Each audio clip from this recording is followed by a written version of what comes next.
Most of all problems ಅಂತ ಹೇಳಿದ್ರೆ ಹೆಣ್ಮಕ್ಳು, ಅಪ್ಪ ಅಮ್ಮ ಇಲ್ಲ ಅಂದರೆ ಗಂಡ. ಏನೋ ಬೇಜಾರು ಅನ್ನಿಸ್ತಾ ಇದೆ ಅಂತ ಅಂದಾಗ ನೀವು ಎದುರುಗಡೆ ಕೂತು ಮಾತಾಡುವಾಗ ನಿಮಗೆ ಒಂದಷ್ಟು ಕ್ಲಾರಿಟಿ ಸಿಗುತ್ತೆ.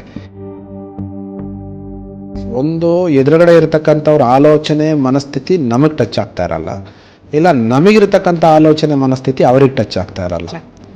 ಇವಾಗ ಅವ್ರಿಗೇನಾದರೂ ಎದುರುಗಡೆ ಇದ್ದಂಥವ್ರಿಗೆ ಆ ಭಾವನೆ ಏನಾದರೂ ಬಂತಪ್ಪ ಅಂತ ಹೇಳಿದ್ರೆ ಅದನ್ನು ಕೂತು ಡಿಸ್ಕಸ್ ಮಾಡಿ ಬಗೆಹರಿಸ್ಕೋಬೋದು. ಇವಾಗ ಫಸ್ಟ್ ಆಫ್ ಆಲ್ ಪ್ರಾಬ್ಲಮ್ಸ್ ಅಂತ ಹೇಳಿದ್ರೆ ಹೆಣ್ಮಕ್ಳು, ಅಪ್ಪ ಅಮ್ಮ ಇಲ್ಲ ಅಂದರೆ ಗಂಡ.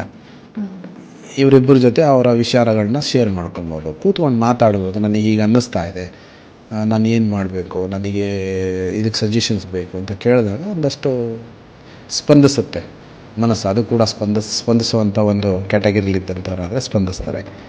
ಏನೋ ಬೇಜಾರು ಅನ್ನಿಸ್ತಾ ಇದೆ ಅಂತ ಅಂದಾಗ ನೀವು ಎದುರುಗಡೆ ಕೂತು ಮಾತಾಡುವಾಗ ನಿಮಗೆ ಒಂದಷ್ಟು ಕ್ಲಾರಿಟಿ ಸಿಗುತ್ತೆ. ಇಲ್ಲ ಅಂತ ಹೇಳಿದ್ರೆ ಒಂದಷ್ಟು ಕ್ಲಾರಿಟಿ ನೀವೇ ತೊಗೋಬೇಕಾಗತ್ತೆ. ಯಾಕೆ ಹಂಗೆ ಆಗ್ತಾ ಇದೆ ನನಗೆ ಅಂತ ನೀವು ಕೇಳ್ಕೊಬೇಕಾಗತ್ತೆ ಮನಸ್ಸಿನಲ್ಲಿ. ನೀವು ಯಾವಾಗ ನಿಮಗೆ ನೀವು ಕ್ವಶನ್ ಮಾಡ್ಕೊಳ್ಳೋದಕ್ಕೆ ಶುರು ಮಾಡ್ತೀರೋ ಆನ್ಸರ್ ಆವಾಗ ಅಲ್ಲಿಂದ ಶುರುವಾಗ್ತಾ ಹೋಗುತ್ತೆ. ದೆನ್ ಅಲ್ಲಿ ಆನ್ಸರ್ ಶುರು ಮಾಡಿದ್ಮೇಲೆ ಆಪರ್ಚುನಿಟೀಸು ಕ್ರಿಯೇಟ್ ಮಾಡಿಕೊಡುತ್ತೆ.